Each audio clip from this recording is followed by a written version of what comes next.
All right, guys, here is what happened. So I was invited What for a long happened, time, Candace? actually. I just could not make time for it. Onto a podcast known as Fresh and Fit. It's conducted by two guys. Actually, there's more guys, but Fresh and Fit refers to the two main podcasters. Fresh, his real name, by the way, is Walter Weeks, and Fit is Myron Gaines. They wanted me to come on the podcast, and some people said, don't do it, it's a waste of your time. Essentially, they were the podcast that inspired the Whatever podcast, very similar format. They invite a bunch of girls on that work in the sex industry, and they speak to them. And a lot of people find this not to be a great thing to do, but actually I think it is a good thing to do, because what ends up being the result, I think, is that you have a lot of young women that are watching the podcast, and they can decide from themselves whether or not they think working in the sex industry in any capacity is a good idea. And this was, let me just be clear, a house filled with hoes. They even had like the waiting room, and because there's so many strippers that come on the show, they strip on a pole while they're waiting. I wasn't in the room, but their waiting area is very much designed for Whole their activity. activities, is what I will say. People telling Candace not to go is associated to the negative brand aspects of the Fresh and Fit brand, the kicking out of hoes, stomping on hoes for just being dumb hoes, KKK outfits, platforming white supremacists, you know, all of the things that have led to a demonetization of Fresh and Fit. But what I think Candace is bringing up here is actually very interesting. Candace is not scared of sitting down and talking to a hoe, to extracting the whole philosophy to help the viewer understand, who might be on a path towards being a hoe, the consequences of their actions. So I think in Candace's mind, she's thinking, well, they have a podcast where I can sit and talk to hoes, so let me sit and talk to these damn hoes. Let's go. I went on the podcast first to just sit down with the guys and talk about my ideas and what I believe in politics. And then they have this part called After Hours, and they invite all of the girls to sit around, and they're able to talk to me, and he allows me, Myron basically says, goes around, asks each of them how old they are, what their career is, and basically if they have any questions for me, and I'm able to then ask them a bunch of questions. So this was unique. I thought to myself, this really is what I want to do in life. Like, I want to be a person that's sitting in a circle with a bunch of women who are hoes and give them advice. I do. This is actually perfect. That's why I ignored everybody telling me not to go on the show. And I went and I tried out my clinic. I really did. That's what I did. And the first thing that I found was this pattern as I was asking them questions and talking about their lives. Anytime they would say something, it was very much, I don't care about men, or I don't care about dating, because one of the things that Myron does is asks them if they're in a relationship, and the overwhelming majority of them are not in a relationship, or if they are in one, it's a very new relationship, so we don't know if it's going to be successful, but we have an idea. And I was very struck by the fact that, well, not really struck, it makes sense, the majority of these girls, all of them actually, did not grow up with a father in the home. Of course, makes sense why they don't like men and why they have turned to these sorts of careers. True. There was one girl that really stood out to me, and her name was Kayla, and she shared her story, and her story was very sad. Take a listen. Okay. You mean like hookup culture? Right. Yeah, like hooking up with a lot of guys. Like when Tinder first came out, I think I was like 16 years old, trying to find a boyfriend. On Tinder? Yeah, I grew up in a very small town in Michigan. Whatever happened to high school? Like I said, I grew up in a very small town. Okay. And did you think like having sex with them would bring you a relationship sort of a thing? I just thought that's like what you did, like if you wanted to be in a relationship with somebody. I don't think that's, when you're 16, your brain's not developed, and I think a lot of young women think that when they're young, and so I totally get that, especially with culture telling you all the time that it's like, do this, and maybe he'll want you. When did you have how old were you when you had a child? I had her when I was 20. Okay, so quite young. Yeah. And was that a long-term relationship leading up to it, or? So I met him when I was a stripper, so he met me at the strip club when I was like just getting off drugs, and so I was like looking for a way out. I was staying in like a drug house and everything. Yeah. What drug were you addicted to? Cocaine. Okay. So, and he was a pimp. I like found out after like he took me out to eat or whatever that he was a pimp. So I stuck with him for a couple of weeks, like staying in a hotel, and then like I got put on probation. So like he was still the only person like paying for my phone bill and stuff like that.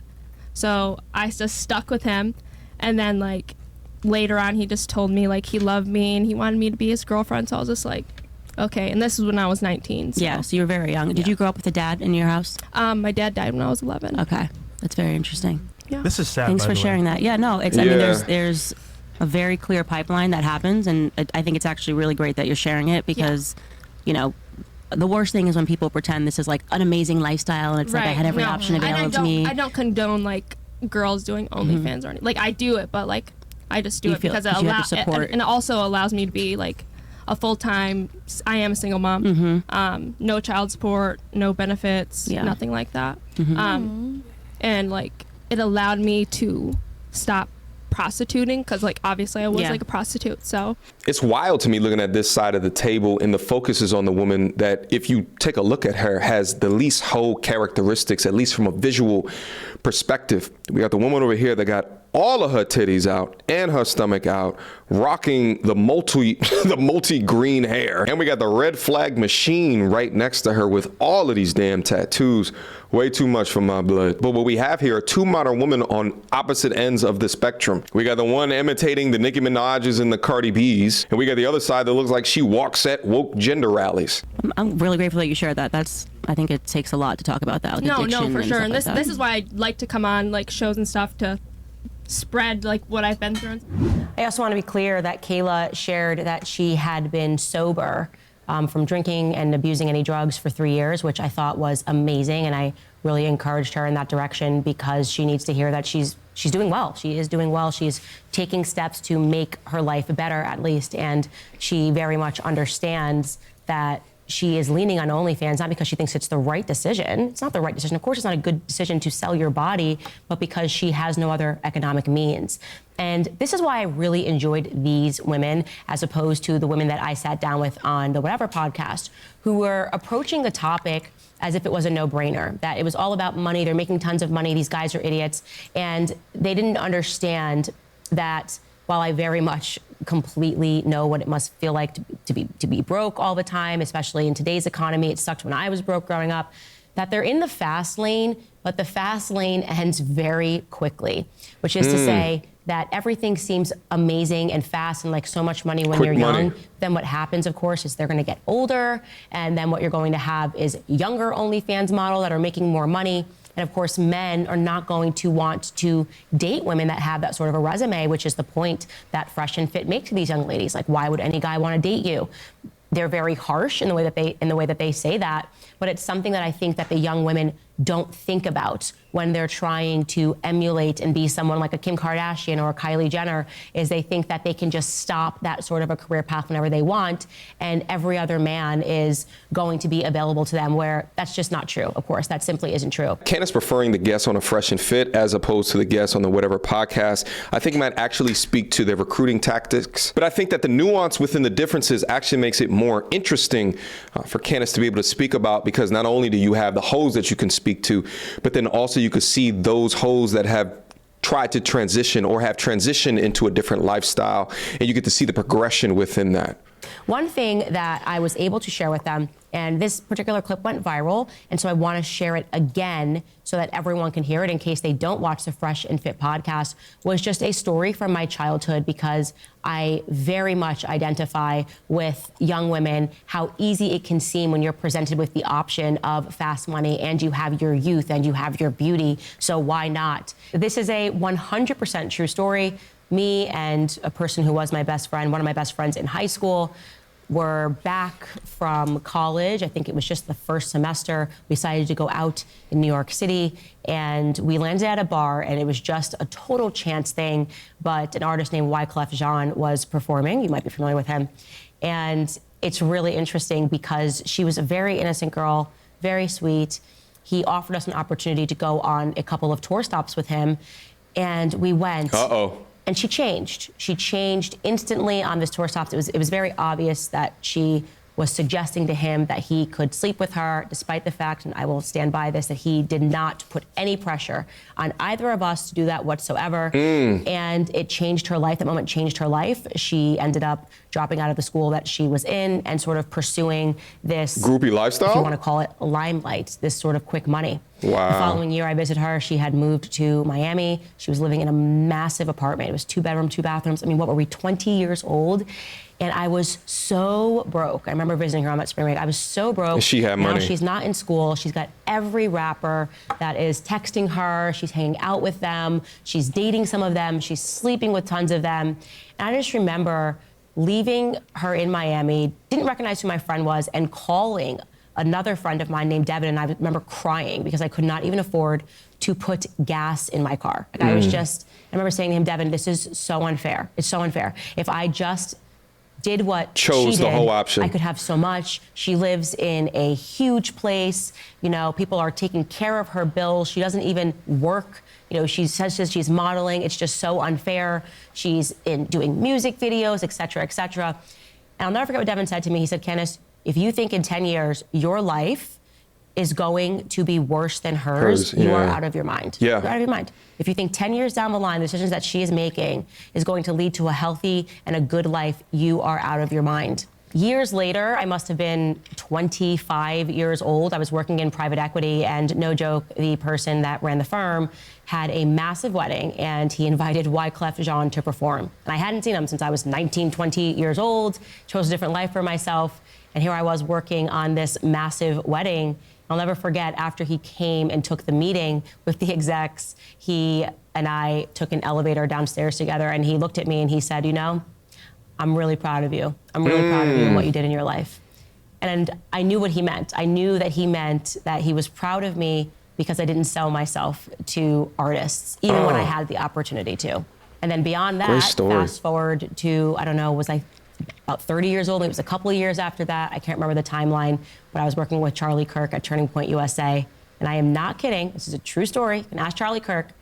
We walked into the Four Seasons in Los Angeles, and working at the front desk was my former friend who had all of the money in the world in Miami when she was 20 or 21. And suddenly, you know, here she was as a hostess at the Four Seasons. Not where she began, not the life that she was living. And, you know, I wish her all the love in the world and all the luck in the world, but I know that eventually what Devin had said was going to happen is indeed what happened. What played out, She got older, not as interesting to those rappers. She chose the fast life, but it didn't get her anywhere in the long run. You know, it was fast, quick, and then it was over.